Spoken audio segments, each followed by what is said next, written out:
Chers étudiants, bonjour. Nous allons traiter aujourd'hui la séance de travaux pratiques relative à l'action des substances pharmacologiques sur le muscle, notamment le muscle cardiaque, le muscle squelettique et le muscle lisse. Alors pour ce faire, nous aurons besoin donc d'un logiciel qui s'appelle le Virtual Cat, ça veut dire un chat virtuel. Donc on va travailler sur un animal anesthésié vivant et on va évaluer un certain nombre de paramètres. La pression artérielle, la fréquence cardiaque, la contractilité des muscles lisses et muscles squelettiques. Alors, donc dans un premier temps dans ce TP, nous allons évaluer uniquement la physiologie, alors tout ce qui se passe au niveau endogène, au niveau de l'animal, après stimulation donc de deux nerfs, le nerf vague et le nerf du muscle squelettique. On ne va pas utiliser la case qui est intermédiaire des ganglions sympathiques parce qu'elle n'est pas nécessaire dans ce TP. Donc, comme deuxième partie, on va évaluer un certain nombre de substances pharmacologiques sur les mêmes paramètres que je viens de mentionner, à savoir la pression artérielle, la fréquence cardiaque, la contractilité du muscle lisse et la contractilité du muscle squelettique.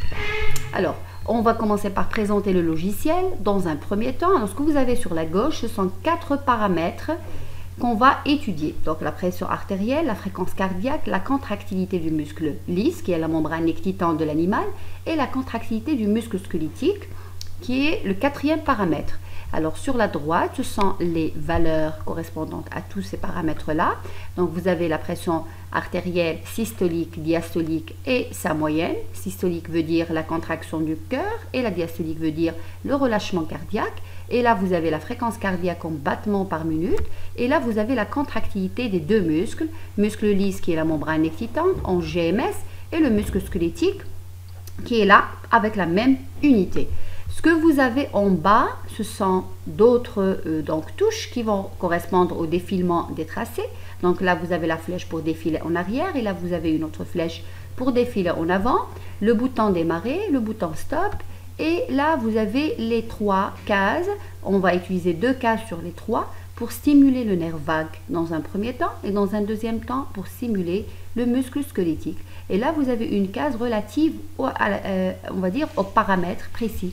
Donc, un temps donné, on a une contractilité musculaire, par exemple, du muscle squelettique, là, du muscle lisse. Et là, vous avez les tracés pour la pression artérielle et pour la fréquence cardiaque.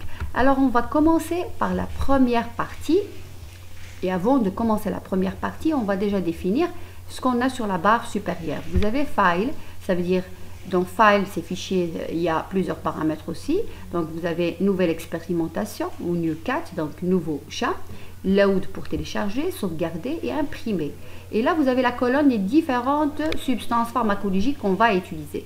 La tubocurarine, qui est un antagoniste des récepteurs cholinergiques.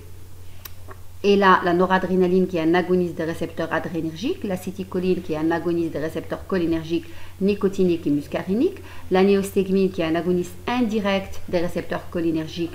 Indirect, ça veut dire qu'il n'agit pas sur les mêmes récepteurs que l'agoniste direct des récepteurs cholinergiques. Et donc, il agit en inhibant l'enzyme qui détruit l'acétylcholine. Donc, cette fois-ci, en inhibant cette enzyme-là, on aura une augmentation de la quantité de l'acétylcholine dans la fente synaptique et on aura un effet optimal. Et là, vous avez l'atropine qui est un antagoniste des récepteurs cholinergiques de type muscarinique cette fois-ci. Voilà. Et on va utiliser aussi l'adénosine qui agit en fait comme un antagoniste, mais cette fois-ci indirect. Donc, il n'agit pas sur le même site des récepteurs adrénergiques, mais il va agir en opposition à l'effet adrénergique sur le cœur, puisque la noradrénaline agit en accélérant le rythme cardiaque, donc la fréquence cardiaque, mais l'adénosine, elle va donc baisser cette fréquence cardiaque ou cette tension artérielle. Voilà, là vous avez une colonne sur les drogues ou les substances pharmacologiques qui ne sont pas connues, donc on peut évaluer d'autres substances sans qu'elles soient forcément de référence ou connues. Vous avez option pour tout ce qui est tracé, couleur des tracés. Donc vous avez là tracé de couleur bleue pour la pression artérielle, de couleur rouge pour tout ce qui est fréquence cardiaque, pour le muscle squelettique la couleur verte et le mauve pour la contractilité du muscle lisse. Voilà. Et après, vous avez aide pour, on ne sait jamais s'il y a un blocage au niveau du logiciel. Donc, on va commencer par la première partie. Donc, on va appuyer sur le bouton Start. Donc en appuyant sur le bouton Start, on a les défilements de 4 tracés différents qui correspondent, comme on avait dit, à 4 paramètres différents. Le premier tracé correspond à la pression artérielle et le deuxième, c'est la fréquence cardiaque. Là, c'est la contractilité du muscle lisse et là, c'est la contractilité du muscle squelettique. Donc on laisse défiler un certain moment pour avoir les valeurs de base des témoins ou des contrôles. Après, on va commencer par la stimulation du nerf vague. Une fois la stimulation est faite, on a donc eu automatiquement une baisse au niveau de la fréquence cardiaque et un retour à la normale. Donc vous allez voir aussi qu'il y aura une baisse au niveau, même au niveau de la pression artérielle. Aucune modification au niveau des contractilités des muscles lisses et squelettiques. Et cette baisse au niveau de la fréquence cardiaque et de la pression artérielle, là on voit une baisse nette au niveau de la pression artérielle et un retour à la normale. Cette baisse est saccadique, elle est rythmée, donc c'est un nerf cardio-modérateur, ça s'appelle aussi un nerf pneumogastrique, c'est le 10e nerf crânien, donc il ralentit le rythme cardiaque puisqu'il est parasympathique par excellence, donc c'est l'acétylcholine qui agit sur ce nerf-là, donc il y aura une inhibition et un retour à la normale, une inhibition et un retour à la normale, c'est pour ça qu'on l'appelle un nerf cardio-modérateur. Et on va maintenant désactiver cette case-là pour aller stimuler le muscle squelettique. Regardez voir, donc au niveau de la stimulation du muscle squelettique, il n'y a aucune modification au niveau des autres paramètres, sauf au niveau de la contractilité du muscle lisse. On va dire une légère modification au niveau du muscle cardiaque, puisqu'il y a des ganglions qui représentent des récepteurs nicotiniques au niveau des ganglions, on retrouve des récepteurs nicotiniques. Donc la nicotine, l'acétylcholine, va agir sur ces ganglions-là, indirectement sur le muscle cardiaque, en augmentant légèrement la pression artérielle et la fréquence cardiaque. Voilà, donc une fois cette partie est finie, donc ça représente la première partie de ce TP qui va donc, on va conclure que en stimulant le nerf vague, on a une cardiomodération au niveau du muscle cardiaque, parce que le nerf vague, c'est un nerf parasympathique qui va agir via l'acétylcholine. Et le muscle cardiaque contient des récepteurs muscariniques. Donc, puisqu'il contient des récepteurs muscariniques, donc l'acétylcholine va agir sur ces récepteurs, il va baisser et la pression artérielle et la fréquence cardiaque, mais il va augmenter, revenir à la normale, on va dire retourner à la normale, sans qu'il y ait une augmentation après la stimulation du nerf vague. Quand on stimule le muscle squelettique, on a plus une contractilité du muscle qu'on voit de manière flagrante et une légère augmentation de la pression artérielle et de la fréquence cardiaque qui est due aux récepteurs nicotiniques qui existent sur les ganglions qui énervent le muscle cardiaque. Mais il n'y a pas de récepteurs nicotiniques directement sur le muscle cardiaque, il y a plus les récepteurs muscariniques. Voilà, donc maintenant on va arrêter notre tracé, nos 4 tracés, et on va faire nouvelle expérimentation pour travailler sur la deuxième partie qui va concerner l'évaluation des paramètres sur lesquels on va travailler, et on va évaluer donc un certain nombre de substances pharmacologiques qu'on va faire là tout de suite après le défilement d'à peu près 2 colonnes des 4 paramètres pour avoir les valeurs de base des témoins de notre expérimentation. Donc le témoin, il va servir comme valeur de base, comme j'ai dit, et aussi pour comparer avec les différentes expérimentations qu'on va faire. Voilà, donc maintenant on va injecter la première substance qui est l'acétylcholine. Donc là, comme vous voyez, il y a une panoplie de doses. Donc on va commencer par la petite dose et on va l'injecter au niveau de la veine. Voilà, inject drug. Une fois l'injection est faite, on a déjà une légère diminution au niveau de la pression artérielle et de la fréquence cardiaque. Il n'y a aucune modification au niveau des 2 muscles, lisse et squelettique. Voilà. Donc, et on va, pour voir davantage cet effet d'inhibition, on doit augmenter la dose. Donc, en augmentant la dose vers 5 microgrammes par kilogramme, par exemple, on injecte, on voit automatiquement une baisse de la pression artérielle et de la fréquence cardiaque et toujours pas de modification au niveau de la contractilité des muscles. Cette baisse est expliquée tout simplement par l'existence des récepteurs muscariniques qui sont des récepteurs cholinergiques au niveau du muscle cardiaque. Alors, donc cette baisse est dose dépendante puisqu'on augmente, en augmentant la dose, on a une baisse qui est plus prononcée. Donc on va avoir une baisse encore énorme au niveau de la pression artérielle et de la fréquence cardiaque, comme vous le voyez. Donc, vous mettez le tracé sur la fréquence cardiaque là, et vous le mettez sur la pression artérielle, et vous aurez au niveau de cette case les différentes valeurs qui correspondent à cette baisse-là. Maintenant, on va injecter une dose la plus efficace au niveau de l'acétylcholine, au niveau de notre agoniste. Par exemple, on revient à 20 microgrammes par kilogramme.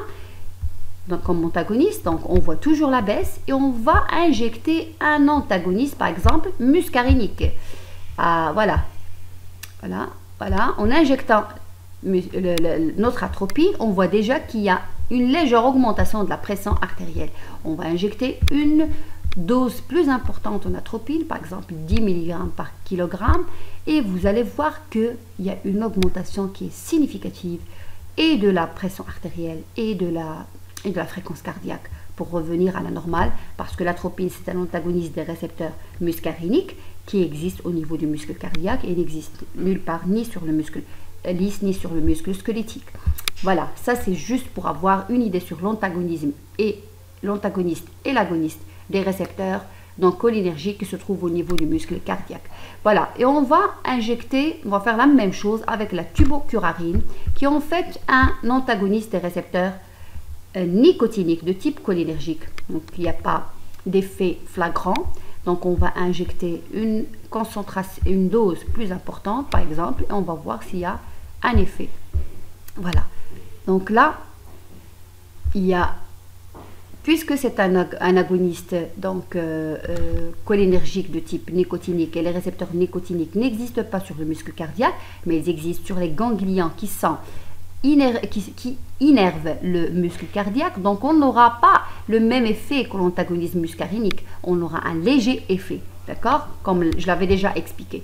Et là, on va passer donc à la noradrénaline, qui est un autre antagoniste des récepteurs cholinergiques. On va commencer toujours par des petites doses pour voir. Donc je préfère arrêter ce défilé, ce tracé, et défiler un nouveau. Voilà, on va faire une nouvelle expérimentation pour commencer avec l'adrénaline. On fait toujours start pour défiler le témoin pendant donc 2 colonnes, pendant un certain moment, donc 2 colonnes à peu près, et on choisit donc la dose qui nous intéresse. Par exemple, on va commencer par 0,1 microgramme par kilogramme et on va faire 2 autres doses pour voir s'il y a un effet dose dépendant. Et d'ailleurs, on l'a vu avec l'acétylcholine, il y a un effet dose dépendant. Et on va voir avec la noradrénaline si c'est la même chose. On va prendre 0,1 microgramme par kilogramme, on va l'injecter.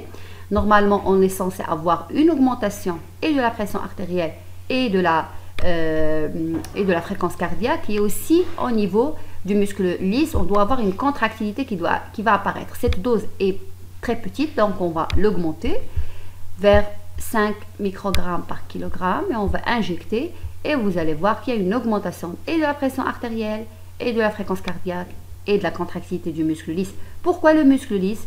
Parce qu'il contient des récepteurs alpha-adrénergiques. Pourquoi le muscle cardiaque? Parce qu'il contient des récepteurs bêta-adrénergiques. Donc, l'adrénaline, la noradrénaline, c'est un accélérateur cardiaque et c'est aussi un constricteur du muscle. Donc, c'est un vasoconstricteur du muscle lisse. Il n'a aucun effet sur le muscle squelettique. Voilà. Donc, puisqu'on n'a pas d'antagoniste noradrénergique sur cette liste, on va utiliser la dénosine qui est en fait un antagoniste, mais qui est indirect. On va utiliser une dose importante pour voir l'effet. Donc, on va voir que l'effet va diminuer par opposition à l'effet d'augmentation que la noradrénaline a donc induit sur le muscle cardiaque et sur le muscle lisse. Donc, en concluant donc, que pour les récepteurs adrénergiques, donc la noradrénaline a un effet accélérateur sur le rythme cardiaque et sur la contractilité du muscle lisse, c'est un vasoconstricteur.